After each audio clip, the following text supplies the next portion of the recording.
Yo, Darious Britt here, and today we are breaking down The Dark Knight. I freaking love this movie. Instant classic the second it came out. Directed by Chris Nolan. He wrote part of it too. He directed all three of them. If you have not seen this movie, stop what you're doing right now and go watch it. Like, go. Just go.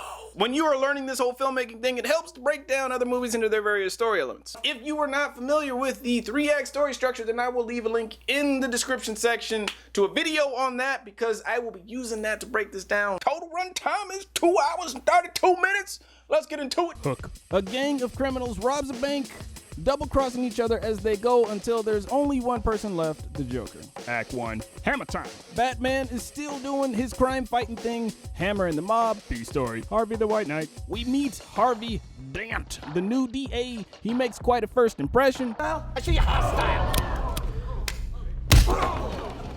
Bruce meets Harvey. He's impressed, sees an opportunity to hang up his cape and lead a normal life. The Joker makes a killer second intro. Because the guy with the... Yeah. B-story. Batman, Gordon, and Dent form the crime-fighting dream team. The B-Man takes a trip to Hong Kong to apprehend a corrupt accountant safeguarding the mob's piggy bank. Because of this, Harvey Dent can now build a case against the entire mob network in Gotham. Now the mob's really desperate. Inciting incident, the threat. The mob decides to hire the Joker. We hired the clown. He was right. You have to fix real problem. Batman. Joker threatens to kill lots of people unless Batman turns himself in. Debate. Do we need Batman? Brucey Bruce doesn't do anything about the threat. Instead, he supports Harvey Dent with the fundraiser and continues entertaining the idea of Harvey taking over city cleanup. He really just kind of wants to quit the whole vigilante thing. First plot point. Joker strikes. Joker kills a judge. Joker kills a commissioner. And then he almost gets Harvey Dent. But Batman saves the day. Now Batman is officially locked into his confrontation with the Joker. He can't hang up his cape with this guy out there running amok. So you could call this the lock-in. Act 2, Part 1. Killing spree. Joker threatens to kill the mayor, pops Gordon instead. Rachel's next on the hit list. Harvey Dent gets his hands dirty. Midpoint climax. Batman revealed. Brucey Bruce decides to reveal that he is the Batman and turns himself in to stop the killing, but just before he can, Harvey Dent announces that he's the real Batman. Act 2, Part 2. Raise the stakes. The Joker tries to kill Harvey Dent, but not on Batman's watch. Batman and Gordon, who faked his own death by the way, take Joker into custody. Harvey Dent and Rachel have gone missing. Batman opens up a fresh can of whoop-ass on Joker to find out where they are. They're trapped in 2 separate locations rigged with explosives. Batman goes to save Rachel and ends up saving Harvey Dent. Dent loses half his face. Rachel's not so lucky. Ha! That was like 50,001 cans of gas. There's like nothing left of that woman. She's like instantly vaporized.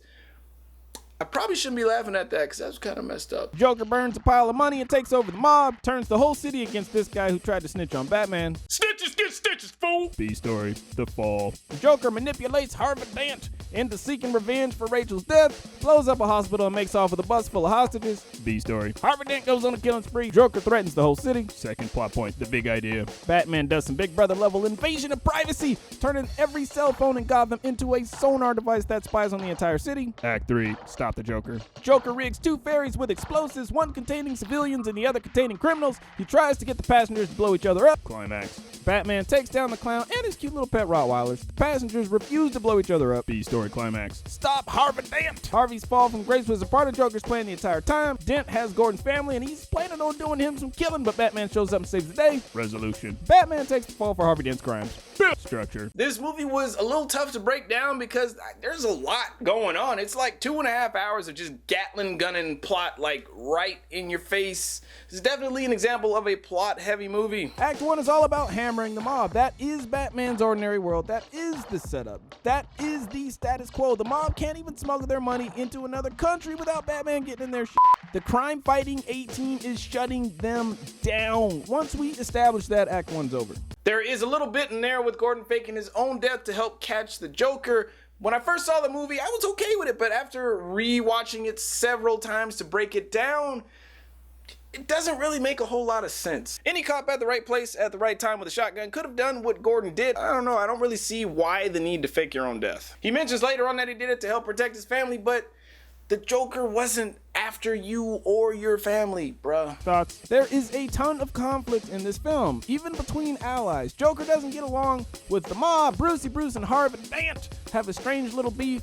Gordon and Harvey Dent kind of go at each other in most of the scenes. Gordon even pulls a gun on Batman at one point. Even when characters appear to be in accordance with each other, there is still underlying conflict. That's good writing. Love the character intros. The first time we see Harvey Dent, he's punching out some goon in a courtroom. That makes for a pretty good, memorable first impression in what otherwise could have just been boring courtroom drama. Realistically speaking, there is no way he would have been able to sneak a gun like that into a courtroom, but hey, it's a movie and it's entertaining. The Joker kinda gets two intros, even though the first one was more like a hook for the movie itself. The second one with the pencil gag is a classic. It's one of the most memorable moments in the entire movie. I loved the Joker. Heath Ledger just killed it. The Joker's a great antagonist for a few reasons. 1. He speaks the truth. He may be a psychotic sociopath, but what he says about human nature is kind of true. He's out to prove that at the end of the day, we all have animalistic instincts and will turn on each other to survive if need be. He creates these moral dilemmas to exploit the darkest sides of human nature. He's not just crazy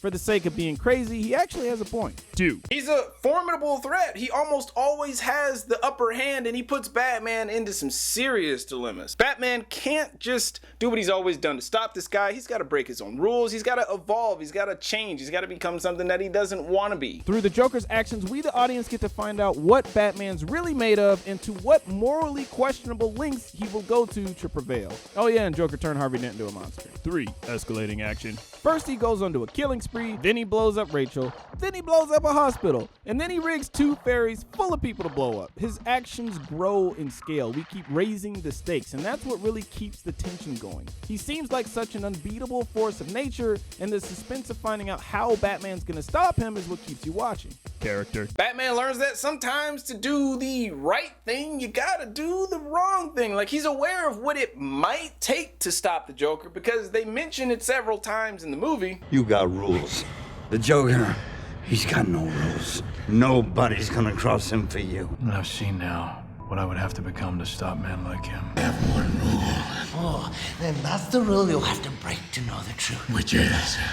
The only sensible way to live in this world is without rules. And tonight you're gonna break your one rule. But he doesn't really go there until he has no other choice. Sometimes you gotta get your hands dirty. I think everybody would agree that the end justifies the means. We've also got Harvey Dent, fall from grace. He's a ray of hope for Gotham that descends into the darkness. Overall, The Dark Knight it's a very ambitious film, artistically and thematically. There are a few layers going on here. You could say that the Joker is an allegory for terrorism. You could say that Batman is an allegory for global police action, or the political argument for the necessity of Big Brother level invasion of privacy. Oh, you know, it's kind of like that NSA thing where they got recordings of all of our phone calls and texts. If you're listening to this, I'm not wearing any pants. There's a lot of philosophical talk about the nature of a hero. I feel like 5 different people could watch this movie and walk away with 5 different meanings. Or if you don't really care about any of those things, well, there's plenty of explosions too. As soon as this movie came out, it was an instant classic. It's definitely a very good story, well told with loads and loads of rewatch value. By the way, I have started doing some consulting for